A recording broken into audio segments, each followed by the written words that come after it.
உலகெங்கும் வாழும் தாய் தமிழ் உறவுகளுக்கு வணக்கம். நாம் தமிழர் அமெரிக்காவில் இருந்து கார்த்திகேயன். நாம் தமிழர் கட்சியின் சார்பாக குளித்தலை வேட்பாளராக அறிவிக்கப்பட்டிருக்கும் ஐயா நன்மாறன் அவர்களோடு பேச இருக்கிறோம்.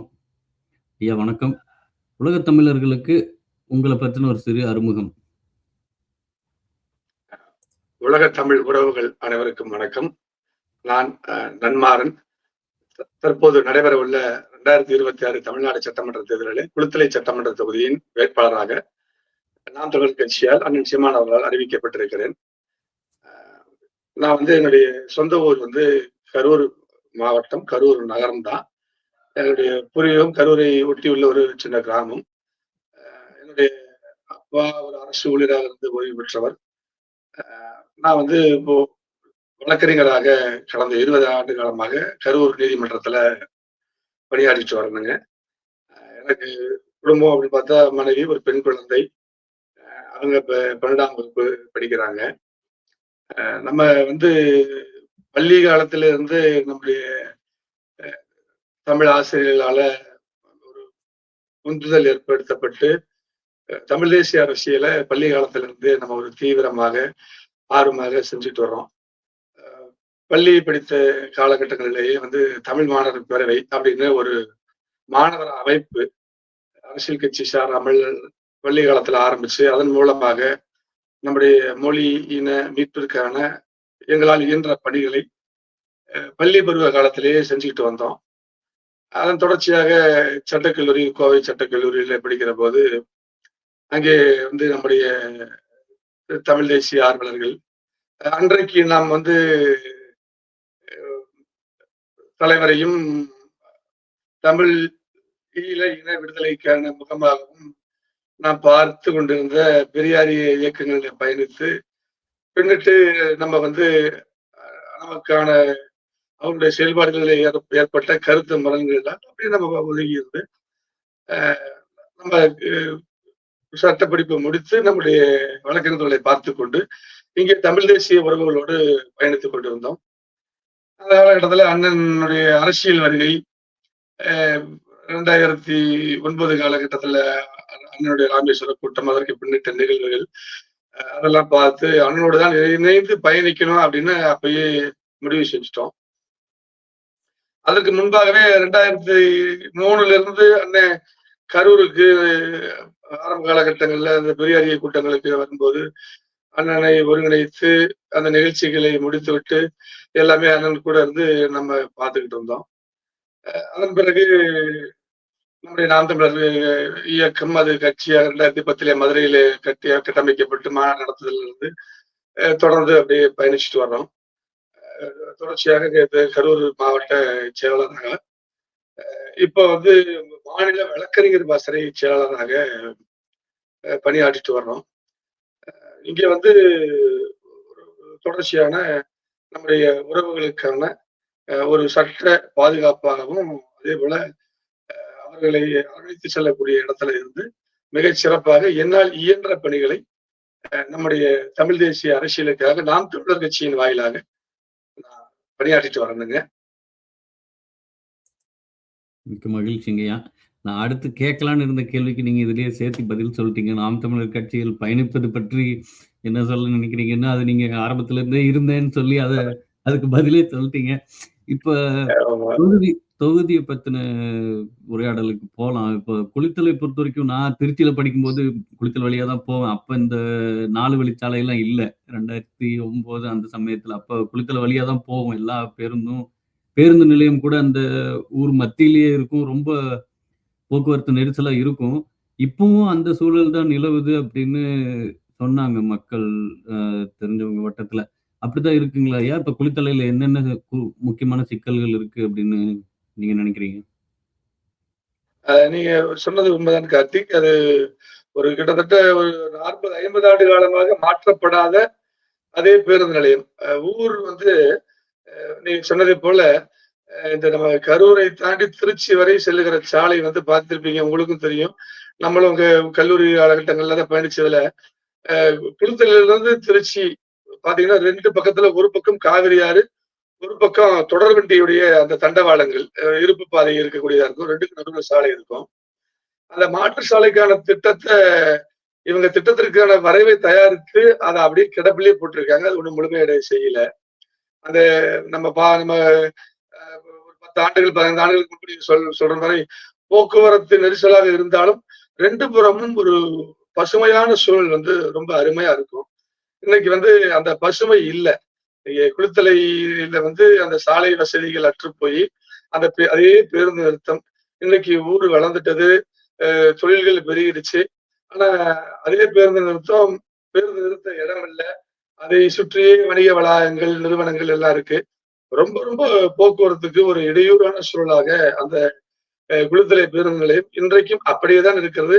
மாற்று பேருந்து நிலையத்திற்கான எந்த ஒரு திட்டமும் இந்த அரசால் இதுவரை ஆண்ட அரசுகளால் எந்த ஒரு திட்டமும் செயல்படுத்தப்படலைங்க கார்த்திக். அப்போ நம்மளோட தேர்தல் அறிக்கையிலயோ, செயல்பாட்டு வரைவிலயோ, இல்ல நீங்க சட்டமன்றம் போகும் பட்சத்துல என்ன அதுக்கு தீர்வு முன்வைக்கிறீங்க? நிச்சயமா நீங்க வந்து குளித்தலை நகரம் அப்படின்றத பாத்துட்டீங்கன்னா, நம்ம அந்த குளித்தலை சுங்கம்னு சொல்லுவாங்க. அந்த குளித்தலை சுங்கத்துல இருந்து அந்த புதிய பாலம்னு சொல்லுவாங்க. அதாவது பழைய பாலம். அந்த உள்ளூர் மக்கள் சொலவடையில வந்து புதிய பாலம்னு சொல்லுவாங்க. அது வரைக்கும் ஒரு 3லிருந்து 4.5 கிலோமீட்டர் தூரம் தானுங்க நகரப்பகுதி.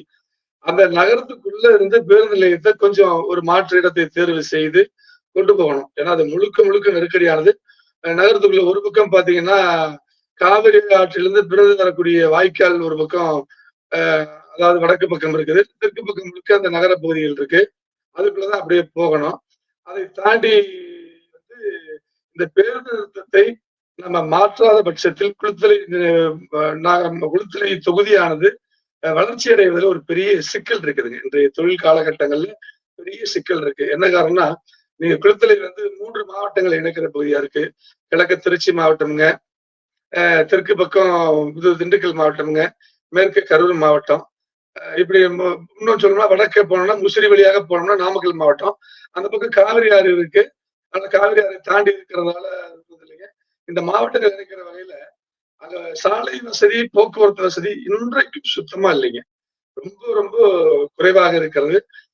இன்றைக்கு மாவட்ட அளவில் அது பாத்தீங்கன்னா, நீங்க கரூர் மாவட்டத்துல ஒரு தொகுதியாக இருந்தாலும், அது என்னன்னா நம்மளுடைய பிரிட்டிஷ் காலத்துல இருந்து இந்த கரூர் மாவட்டம் எப்படி உருவாக்கப்பட்டு கொண்டு வந்தோம்னா, நீங்க பாத்தீங்கன்னா இந்த அரவக்குறிச்சி தொகுதி, கரூர்லாம் பாத்தீங்கன்னா ஈரோட்ல இருந்துச்சுங்க. குளித்தலை கிருஷ்ணராயபுரம் வந்து கருணாநிதி அவர்கள் முதல்ல வெற்றி பெற்ற தொகுதி. அவர் வெற்றி பெற்றப்ப கிருஷ்ணராயபுரம், குளித்தலை 2 சேர்த்து குளித்தலை தொகுதியா தான் இருந்துச்சு. அது பாத்தீங்கன்னா திருச்சி மாவட்டத்துல இருந்துச்சு.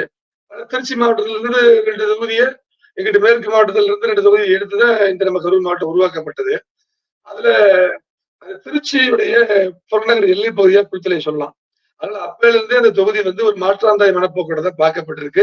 அதனால இந்த ஆண்ட கட்சிகளால அந்த தொகுதிக்கு எந்தவித நலத்திட்ட உதவிகளும் செய்யல. நம்ம செய்ய வேண்டியது உடனடியாக சாலை வசதிகளை மேம்படுத்தணும்.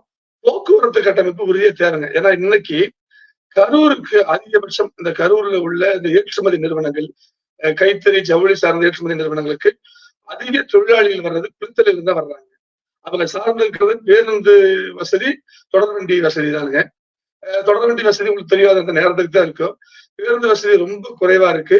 அதே மீறி உழைக்கிற மக்கள், பெண்கள் அதிகம் உள்ள தொகுதிங்கிறதுனால அவங்களுக்கு இந்த அடிப்படை கட்டமைப்பு தேவைப்படுது. நாம் நிச்சயமாக ஒரு மாற்று, அதாவது மக்களுடைய ஆசைக்கு, விருப்பங்களுக்கு ஏற்ப ரொம்பவும் தள்ளி போகாம அதன் அருகிலேயே உள்ள நம்ம நிலங்களை தேர்ந்தெடுத்து நம்ம ஒரு மாற்று பேருந்து நிலையத்தை உடனடியாக நாம் அது அதிகாரத்தில் அமர்கிற போது நிச்சயமாக அதை ஒரு மாற்று பேருந்து நிலையத்தை உருவாக்கணுங்க. உறுதியா சிறப்புங்கய்யா.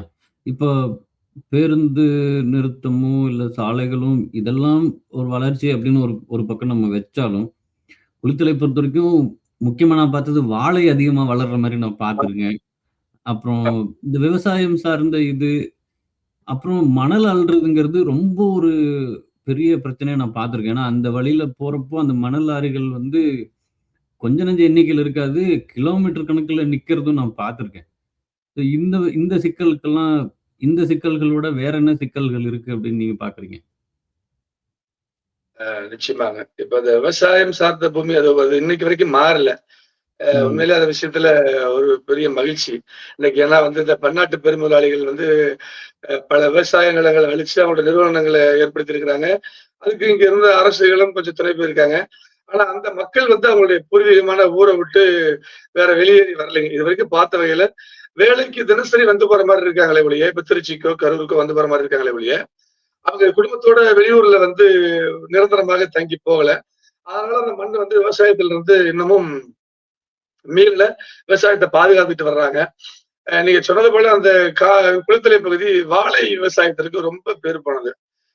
நீங்க என்னன்னா, எ இப்போ அவங்களுடைய பிரச்சனைகள் ரொம்ப பார்த்தோம்னா, இந்த அ இந்த வாழை சார்ந்த தொழில்கள அவங்க அந்த பதப்படுத்தப்பட்டு அதை நீண்ட கால திட்டங்களாக செயல்படுத்துவதற்கான எந்த ஒரு திட்டமும் இவங்ககிட்ட அரசுகிட்ட இல்ல. இப்ப இன்றைக்கு வந்து நமக்கு தெரியாதுல உலக பொருளாதாரத்துல பன்னாட்டு முதலாளியோட பொருளாதாரத்துல மிக முக்கிய பங்கு வகிக்கிறது மருத்துவத்திற்கான செலவு.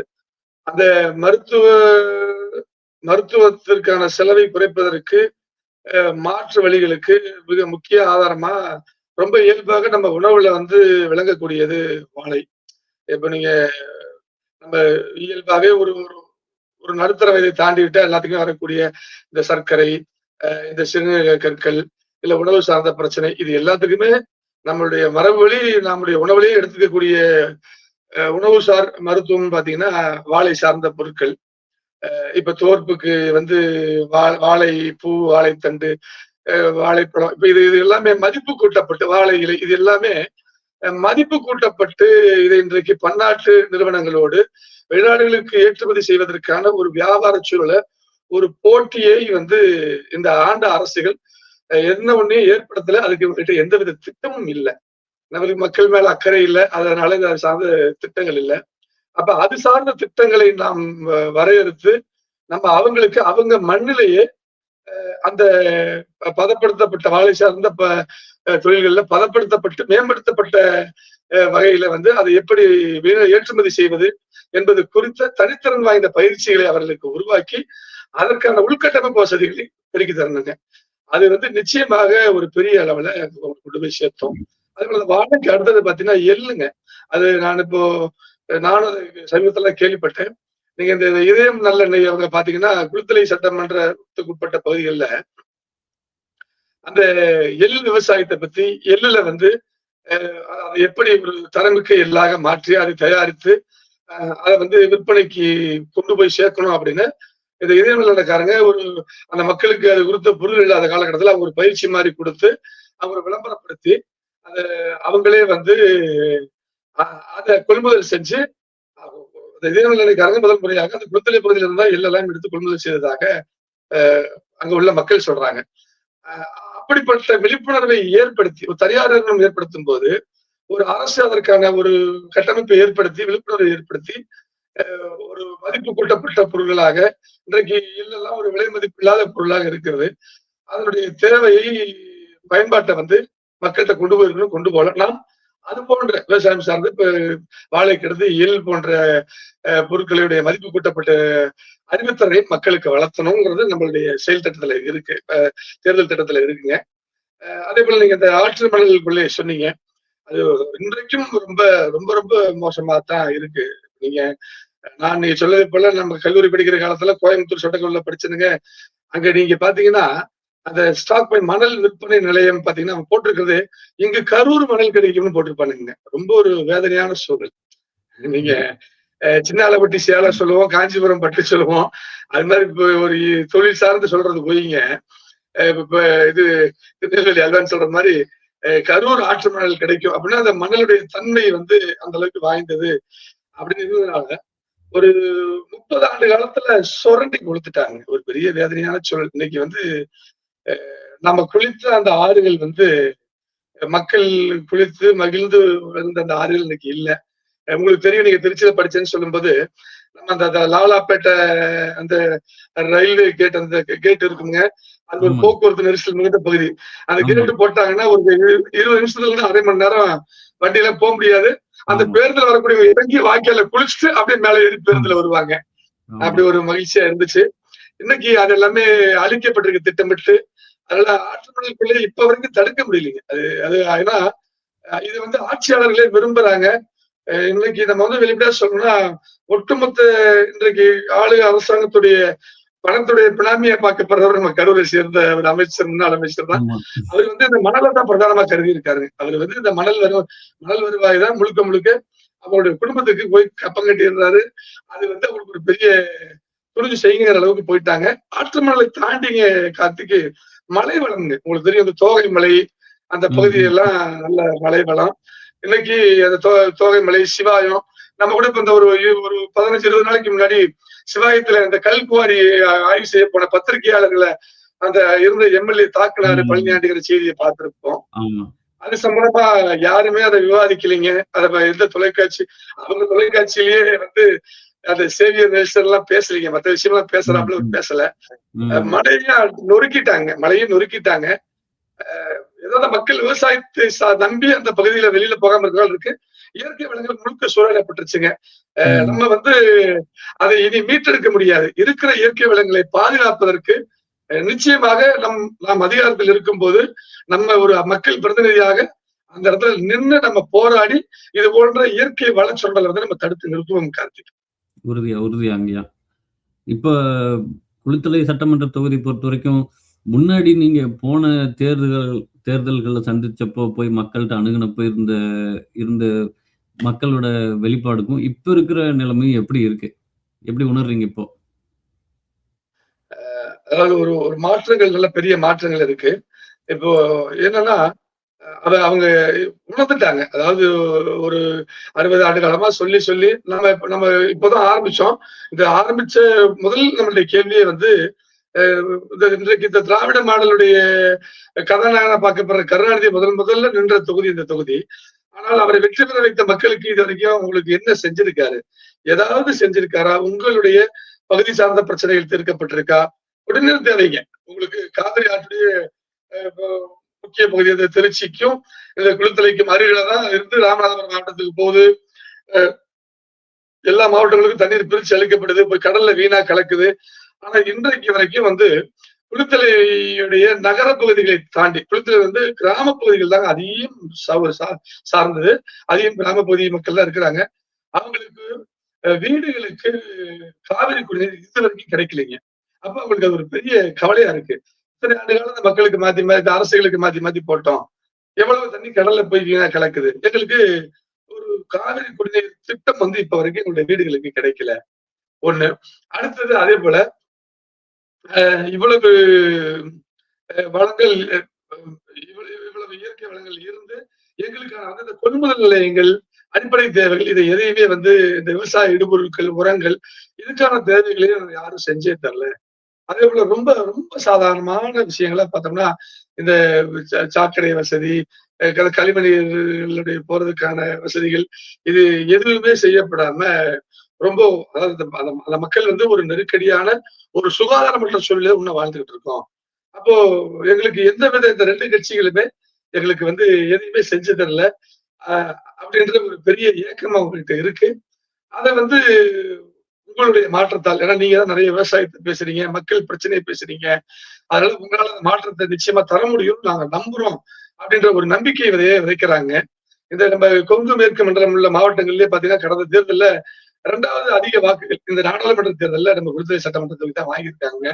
அங்க இன்னமும் நம்ம உள்ள போய் சேர்ந்து நம்மளுடைய களப்பணியை கொண்டு போய் சேர்த்தோம்னா நிச்சயமா ஒரு பெரிய வெற்றியை நம்ம பெற்று அந்த மக்களோட நன்மதிப்பு நல்லா பெற்றுட்டு வரோங்க. அதை நம்ம வெற்றி அறுவடை செய்ய முடியும் ஒரு நம்பிக்கை நமக்கு இருக்கு. சிறப்புங்க. மிக்க மகிழ்ச்சி. நம்ம இறுதியா நம்மளோட உரையாடலுக்கு இறுதிக்கு வரோம். உலக தமிழர்கள்கிட்ட என்ன சொல்ல விரும்புறீங்க?